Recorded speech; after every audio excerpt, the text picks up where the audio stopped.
Hey guys, it's Timmy, and this is Pro Wrestling Unlimited, as we are here on the 16th of February 2020 to talk about everything that went down tonight at NXT TakeOver Portland. I thought myself, to be completely honest, the show was just amazing. I thought it was super fun. Every single match was good. I didn't think there was a bummer match of the show. I felt like every match played its role perfectly, I guess you could say, on tonight's show. Just setting something here, kind of move some stuff around, so bear with me, guys, for just a moment if things don't seem right. It's all good. I need to just change one quick thing.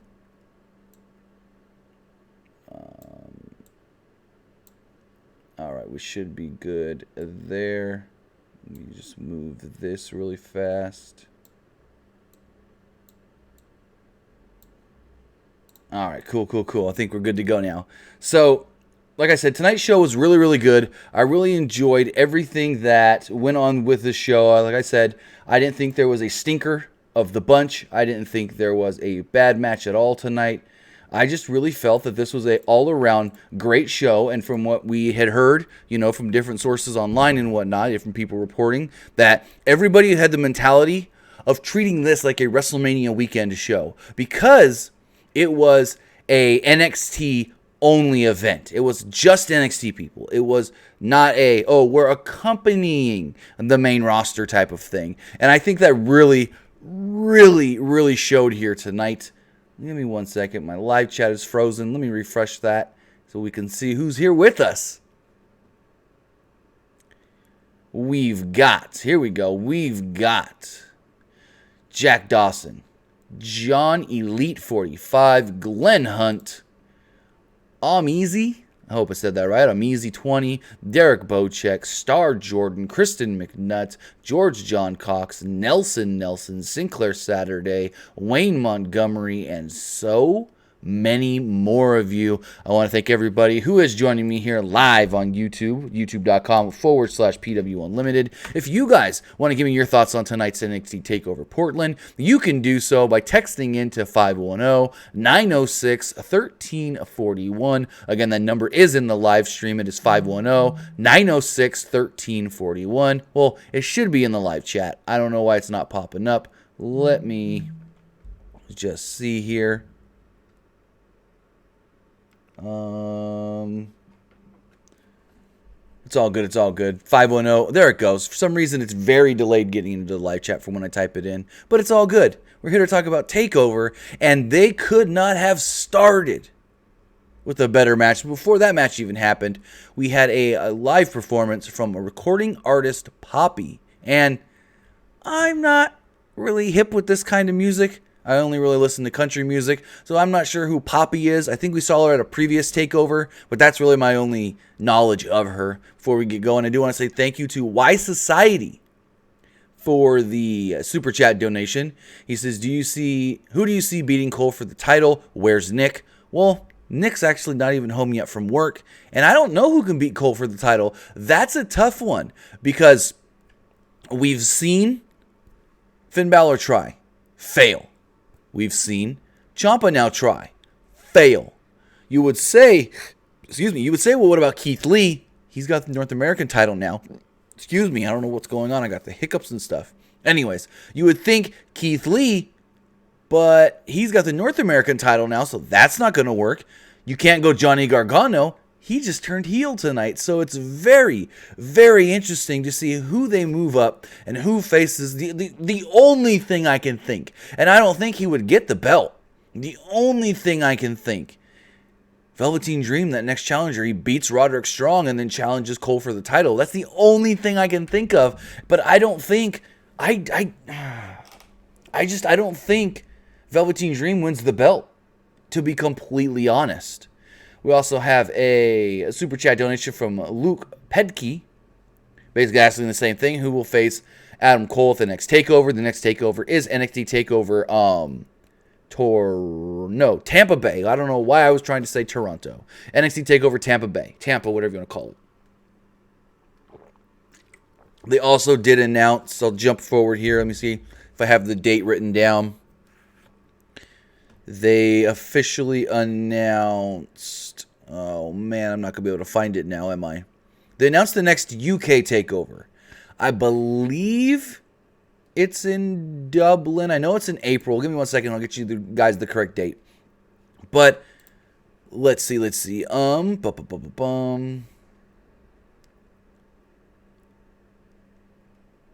TakeOver Dublin, Sunday, April 26th. So they're really trying to move everything to Sunday. Sunday. If it's not accompanying a main roster, you're on Sunday. We've seen it with, this is, I think, the third TakeOver now, because the last UK TakeOver was a Sunday. This TakeOver is a Sunday. The next UK TakeOver is a Sunday. So it looks like a lot of these standalone TakeOver events are going to be all ran on Sundays. But enough of that. Let's talk about this show. Again, Poppy performed before the opening match.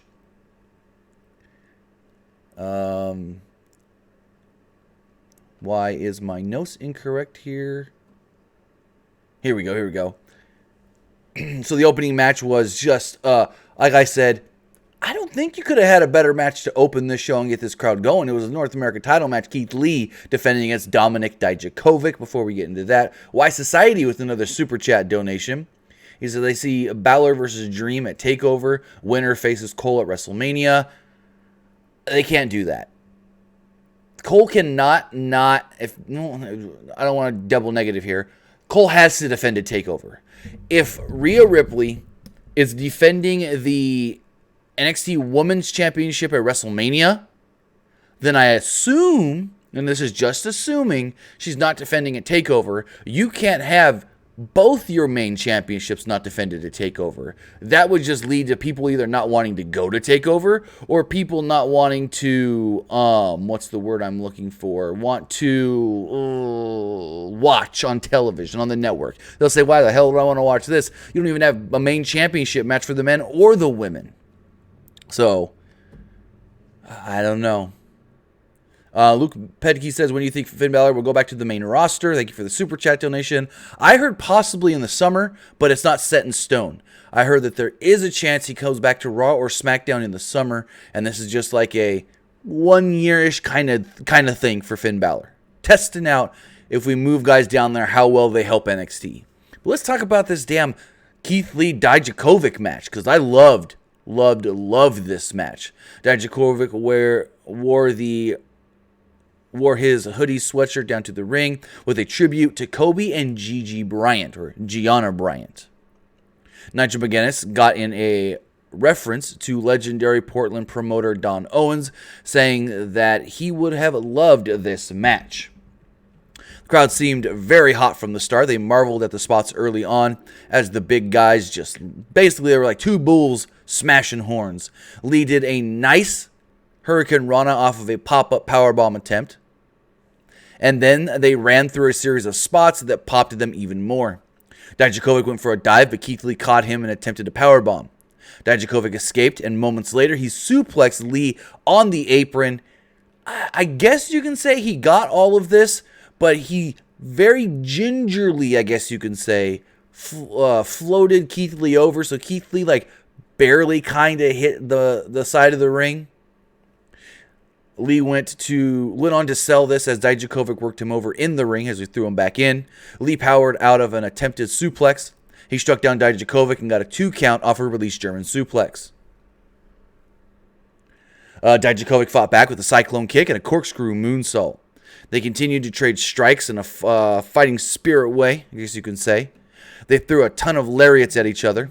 Both went down to a knee as they did kind of a double down spot, but more of a strong guy double down spot where we're going to smack each other hard.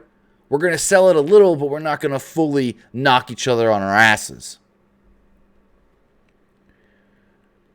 They both rose to their feet and continued to fight.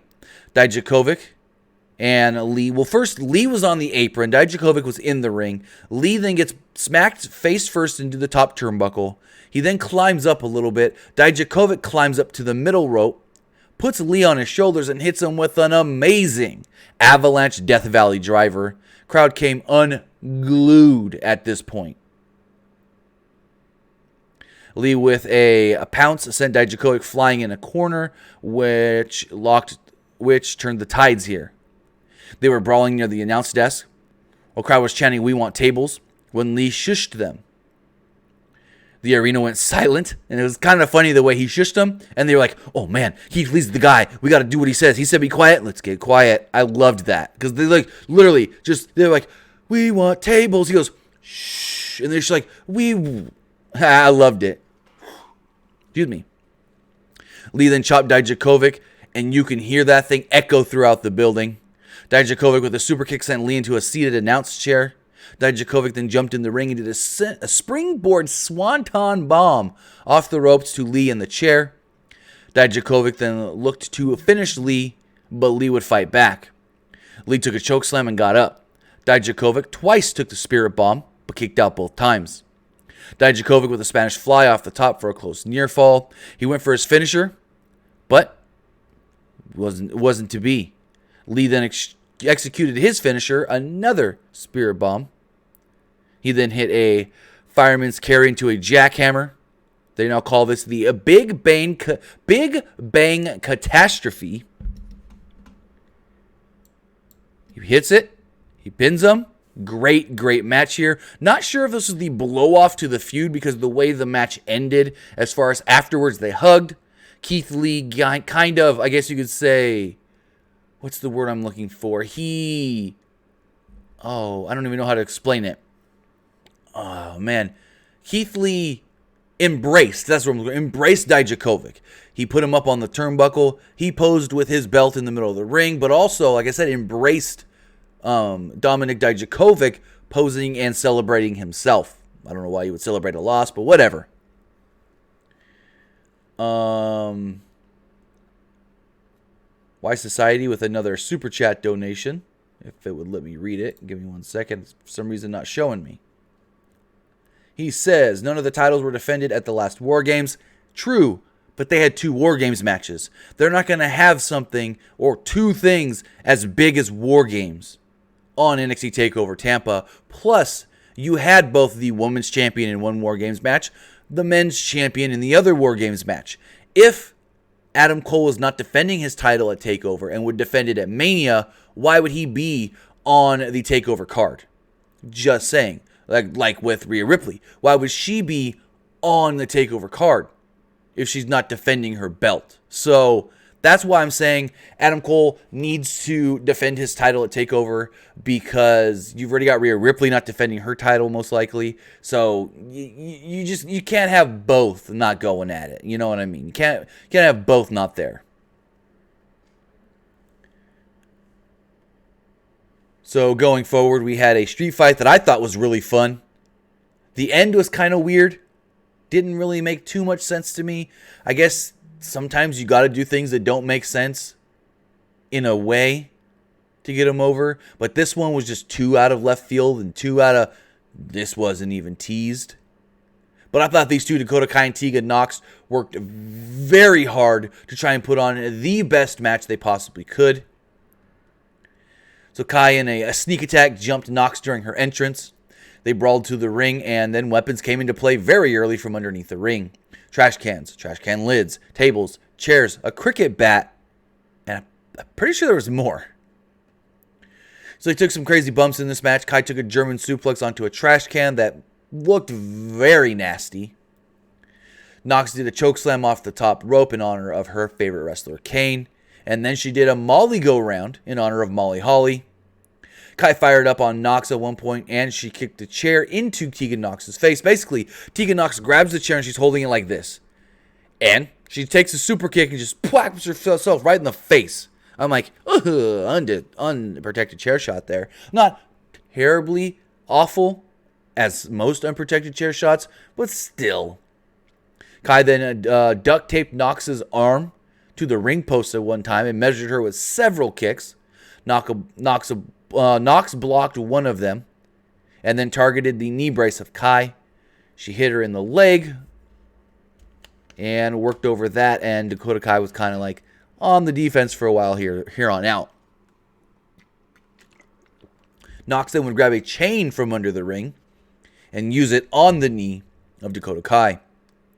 Nox then took a chair and Pillmanized, the leg of Kai. She delivered a Shining Wizard, and then Nox set up a table in the ring.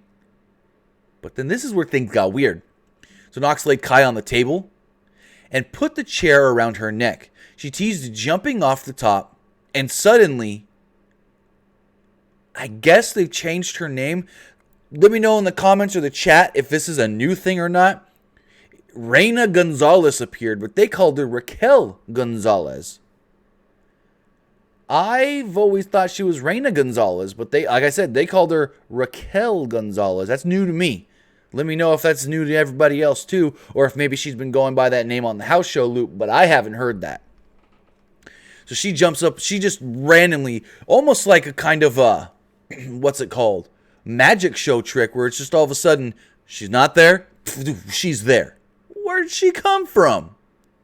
She just appears on the apron all of a sudden. And she goes and attacks Tegan Nox.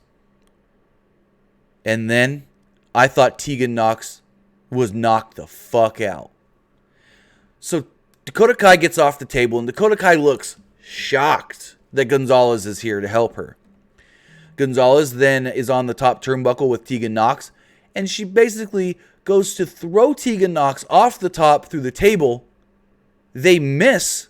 Tegan Nox misses the table, barely hits it with like her shoulder blade. The table falls forward. She crashes down to the mat, smacks her head. Holy shit, did that look like it possibly hurt Tegan Nox. Dakota Kai then rolled over, pinned her, and picked up the victory. I was a little shocked that Tegan Nox didn't win, but at the same time, betting odds did have Dakota Kai. So, we got that to say. Betting odds did have Dakota Kai a little bit as far as the favorite. So the next up we had Finn Balor versus Johnny Gargano.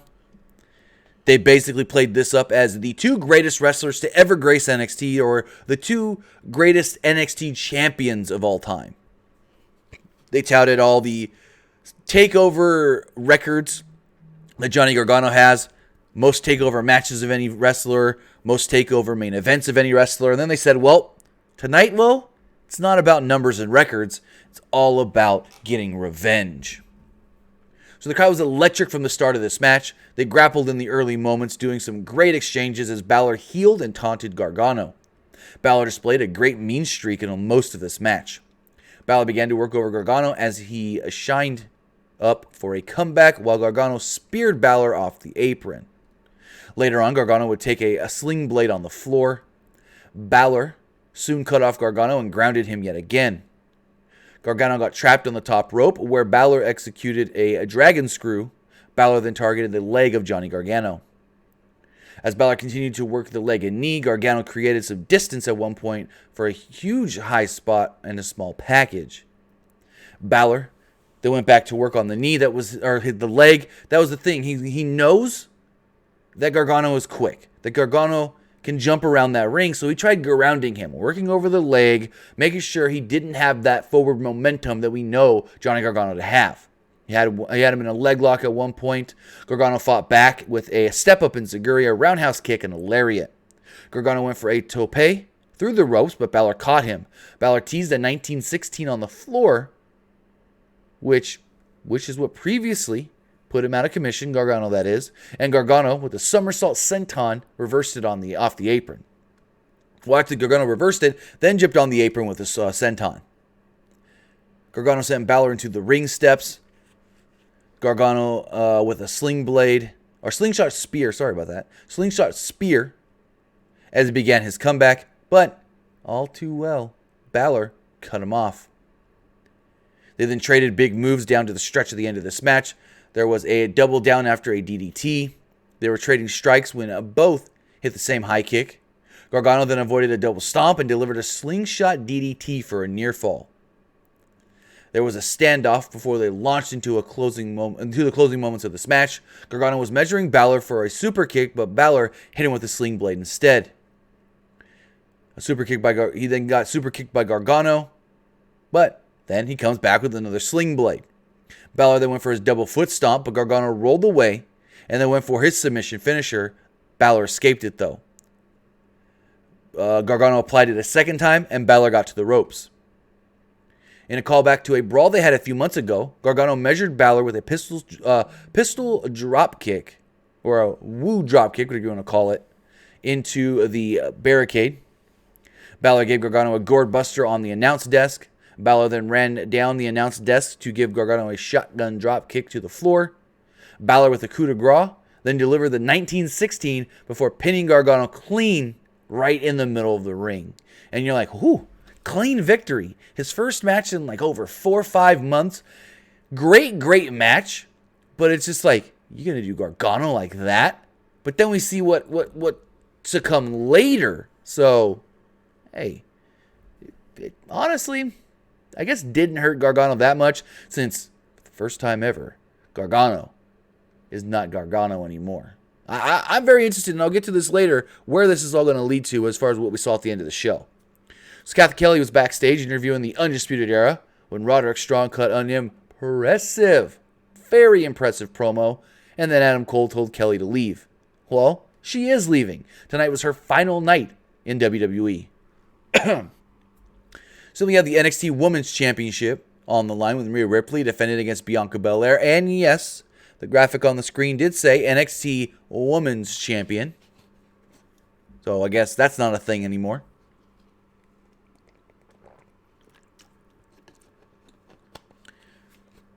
So early on in this match, Belair was very aggressive, and Ripley soon fired up too, though. Ripley hit Belair with a series of chops. Belair herself returned fire and looked to punish Ripley. Belair with a standing moonsault. They appeared to try this twice, or try a vertical suplex twice. I don't know exactly what happened. Belair turned it into a brainbuster at one point, and the match went on. Ripley went for a sit-out facebuster for a 2. Ripley then applied her standing leg lock submission, but Belair escaped with a roll-up for a 2. First time we've seen somebody reverse that move into a roll-up, and I thought that was very creative. Because the way you were held, like, she's got her like this, and you're kind of like bent out like this, all you gotta do is like swing yourself through their legs, roll them up, there you go. Very creative spot here. We then saw a spine buster that netted Belair for another 2. They traded hard slaps, and Belair hit Ripley with her hair braid. I still don't get why that's not a DQ, but I guess you can say it's not a DQ just like it's not a DQ to put somebody through the announce table. It's a part of her. So it's not a weapon of sorts that she's grabbing from under the ring or something. I get that. I know people are going to come at me and go, well, it's just her regular hair. Anybody can use the regular hair. I guess. Belair then with a gorilla press slam. And then she did a handspring into a moonsault. Ripley got her knees up, and Ripley blocked a KOD. After a double down spot, they traded strikes and kicks. Belair with a high backdrop sent Ripley over the top to the floor. Belair followed with a running flip dive to the outside. Ripley at the outside sent Belair into the steps. They were fighting on the turnbuckle when Ripley was able to execute a riptide and score the victory. After this, Rhea Ripley was celebrating when Charlotte Flair would attack her from behind. Flair got a microphone and said she accepts the challenge of Rhea Ripley for a match at WrestleMania. Flair then grabbed the NXT belt, posed with it before staring at it for a minute, and then threw it down to Rhea Ripley. The announcers really did a good job putting over how big this is, not just for Charlotte and being the Royal Rumble winner, not just for Rhea Ripley, but for the NXT Women's Division as a whole. That Charlotte Flair, the winner of the Royal Rumble, a main roster superstar, sees the value in possibly becoming NXT Women's Champion and, well, wanting to challenge for that belt. Charlotte gets out of the ring, and Bianca Belair is kind of composing herself, trying to get her wits about her ringside, when Charlotte would grab her and send her into the ring steps. So maybe this will lead to Charlotte versus Bianca Belair on television. I don't think we're going to end up getting a triple threat at WrestleMania, but I think this could lead to Charlotte versus Bianca Belair as of some sorts at or on NXT. They got to try and do anything they can to get them ratings up. Give me 1 second, guys. Let me move something around here. Why won't this move? Never mind. Anywho. So then going forward, we had the NXT Tag Team Championships on the line. Kyle O'Reilly and Bobby Fish defending against Matt Riddle and Pete Dunne. Before we get to that match, we do got a couple text messages I want to read. If you want to send in your thoughts on tonight's show, you can do so by texting in to 510-906-1341. First text message here does state, this one says, who do you think will challenge Keith Lee for the championship at the next TakeOver? Maybe Finn Balor. That wouldn't be a bad idea. Maybe Finn Balor challenging for the North American Championship. I think that'd be a really fun match. This person here states, if you can book a triple threat match between someone from the main roster, NXT and AEW. I don't like these fantasy booking types of things because we know it's not going to happen. So, I mean, if I had to throw 3 names out there, Kenny Omega, Johnny Gargano, Seth Rollins. Just first 3 names that pop in my mind.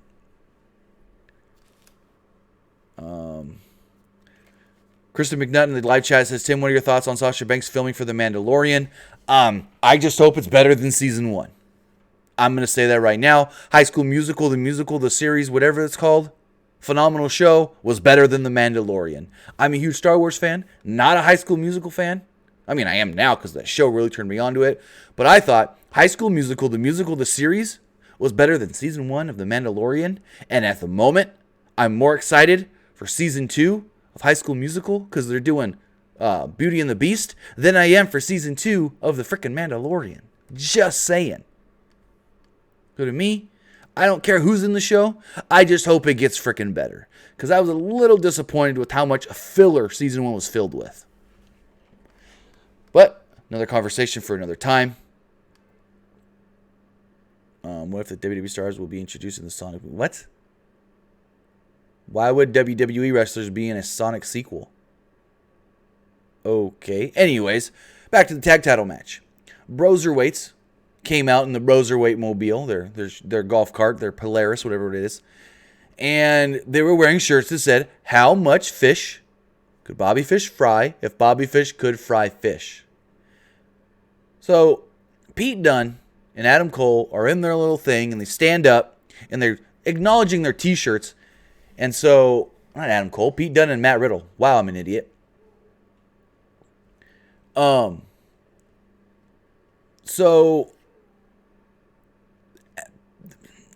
Sorry, I was reading something in the live chat and it kind of threw me off. So Matt Riddle grabs a mic and he goes, I got to say something. I got one thing to say.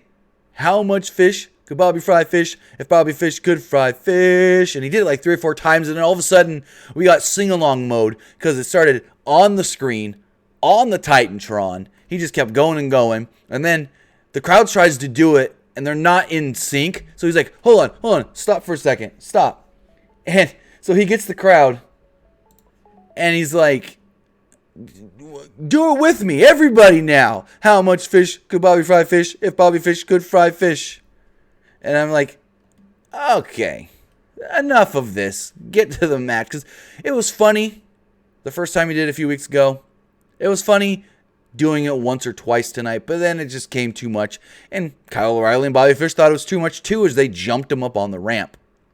The fight broke out, a brawl broke out of sorts on the entrance ramp. And then, well, they threw him in the ring and the match began. Match eventually moved to the ring. Undisputed Era prevailed by cutting off half of the ring and working on Pete Dunne early. I don't know what's up with Nigel, but he kept calling him Pete Dunne. And Morrow tried to correct him once. He's like, oh, Pete Dunne. And Morrow goes, it's done, Nigel. He said something about Canada. I'm like, okay.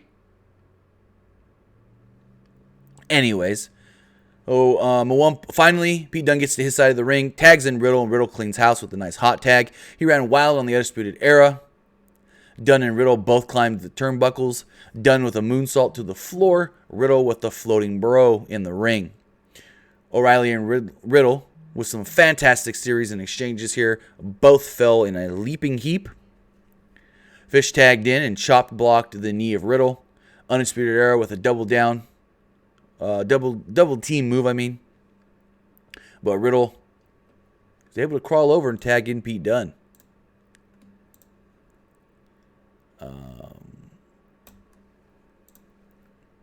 Everybody was down at one point. The crowd was going nuts as all four men were brawling. Dunne and Riddle were going for a doomsday device when they got tripped up. Riddle got trapped in a leg bar, but Dunne leapt off the ropes to make the save. Dunne inadvertently knocked Riddle off the apron. Moments later, Riddle tried to make a save, but it backfired. Undisputed Era then actually went for it and hit the Chasing the Dragon. Only got a near fall off of it. They fought on, and suddenly the Broserweights were executing their tandem finisher, just out of nowhere, kinda. Stereo jumping knee strikes out of a fireman's carry that led to the pinfall and the title change. New NXT Tag Team Champions. I thought that this match was really, really good, but the finish kind of came early, in my opinion. I felt like right as the match at the climax, they didn't hit that climax, and then build towards the finish. It was climax, we're done. Because usually it's beginning, climax in the middle, shoot towards the end. But to me, it was beginning, climax in the, oh, we're done. I'm not saying this match is short or bad. I really enjoyed the match for what it was, but I felt you could have gave it a couple extra moments, like 2 or 3 more minutes, and it would have been great. So to me, it was really good, but it just wasn't great. If you guys catch my drift. So we have new tag team champions, and they really played up the thing of, oh crap, could the same fate be up for NXT champion Adam Cole, as he is now the only man of the Undisputed Era that has gold. And talking about Adam Cole, next up, NXT Championship match, Tommaso Ciampa challenging Adam Cole. So, Gargano, nope, I'm jumping ahead there. They started this match off slow. They really used their time wisely, I felt, to tell a great story with this match. They didn't just go out there. Like, this was the complete opposite of Leon Dijakovic. Not saying Leon Dijakovic was bad. I thought that match was great. I thought that match was phenomenal. But this was the opposite. That match was boom, boom, boom. Look at these big guys go quick, and just give us everything they can. This was a methodically paced, well-paced, I guess you could say, thought-out match. It was the opposite of big guys going boom, boom, boom, quick. It was smaller guys taking their time building up to stuff. And I thought this felt like a really great old-school World Championship match, like an old school NWA title match, like we would have saw with like Ric Flair and Ricky Steamboat, or Ric Flair and Greg the Hammer Valentine, or Harley Race defending the belt. So I really enjoyed what they gave us in this match. Ciampa showed fire and aggression early as Cole tried to counter an onslaught. The fight spilled to the outside, and Ciampa fired up on Cole when Cole started taunting him. Cole was begging off, and Ciampa kept laying in the offense. Cole was reeling as Ciampa manhandled him around the ring and ringside area. Ciampa on the floor hit a leg lariat on Cole, and the crowd popped big. As they fought by the announce desk, Cole hit a wheelbarrow German suplex, where Ciampa went neck and shoulder blade first, right into the corner of the table, and it sounded brutal. It sounded like it hurt. And Cole tried to jump on Ciampa. Referee jumped in and said, let me check on him first.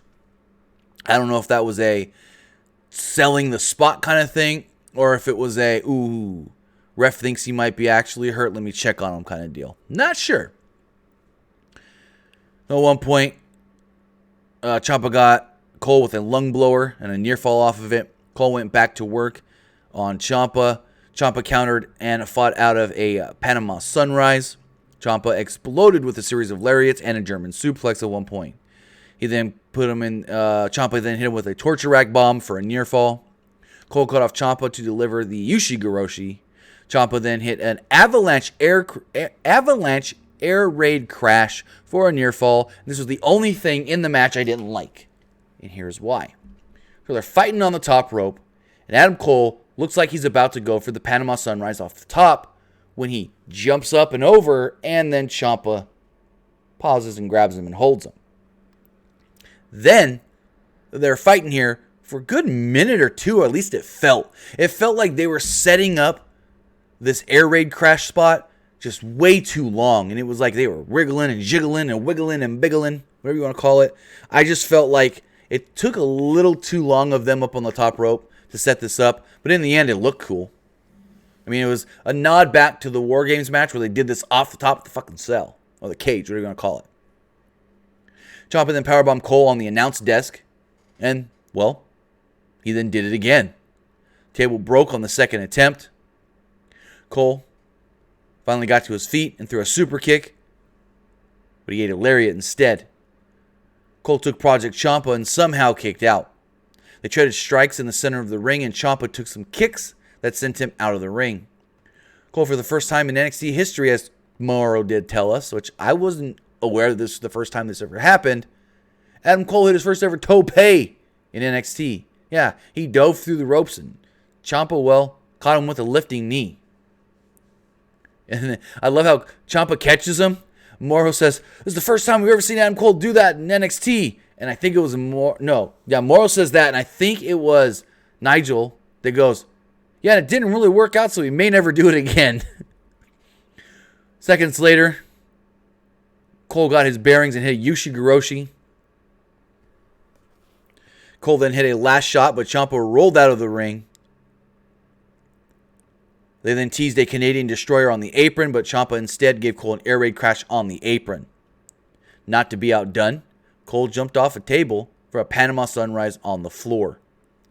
Ciampa miraculously hulked up for the best near fall of the night.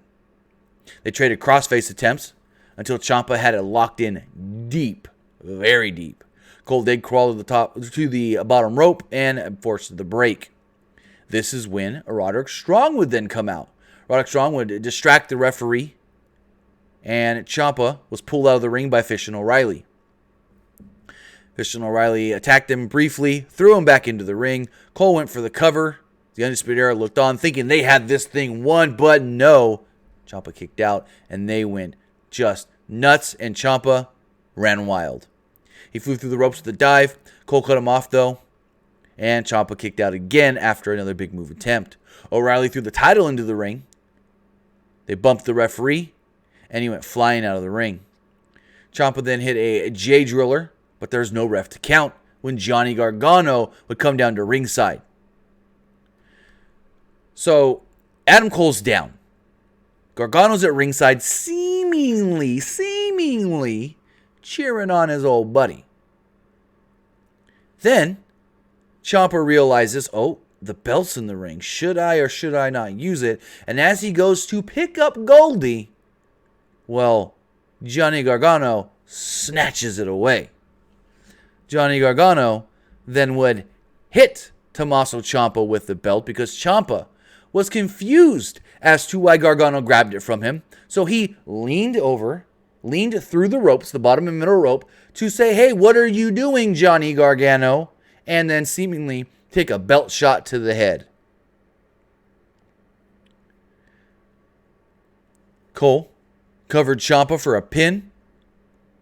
And, well, the crowd was booing heavily. I don't think they were booing for Ciampa not winning the belt. They were booing for Gargano turning on Ciampa, and that is exactly what they were hoping for. That the crowd did not care that Ciampa didn't win, but something even bigger than that happened. Their beloved Johnny Wrestling, Johnny TakeOver, Johnny Gargano just screwed Tommaso Ciampa. And here's the thing, they can play off of this of. He can be like, "Hey, Ciampa turned on me, and, well, I never got to get my final revenge because then he got hurt and we never had that big Mania weekend TakeOver Brooklyn, TakeOver New York match." So I don't know how they explain Gargano's actions and him possibly now being a heel. This is going to be one of the toughest transitions they've done in a long time as far as turning somebody heel, in my opinion. But I thought it was fantastic. because for the sole purpose of shock and awe. Nobody, and I mean nobody, expected Johnny Gargano to screw Tommaso Ciampa, to hit Ciampa with a title, to seemingly, now I'm saying seemingly, because we're only assuming this is a heel turn. Maybe it's a not quite fully heel, but I don't like Ciampa kind of deal. But I liked it because it was different. I liked it because it was unexpected. I liked it because nobody would have ever predicted this tonight. And that was NXT TakeOver. The next NXT TakeOver will be WrestleMania weekend, April 4th, I want to say. The day after my birthday. I can get that date for you. Let me look that up really fast. NXT TakeOver Tampa. NXT TakeOver Tampa. NXT TakeOver Tampa is... Why can't I find the date here? NXT TakeOver Tampa, April 4th, 2020. So with that, that was TakeOver. I do have one last text message here to read. This person here states, Do you think Cena or Elias will be the heel in their Mania match? It's got to be Elias. Cena ain't coming back after not wrestling for a year and be the heel. Hell no. Cena's going to get cheered widely, tremendously, greatly. So, I see it being Elias. It's too easy to turn Elias. The crowd's going to be too for John Cena, so it's going to be too hard to turn him. But overall tonight, I thought NXT TakeOver was a great show. A bunch of just phenomenal, stellar matches.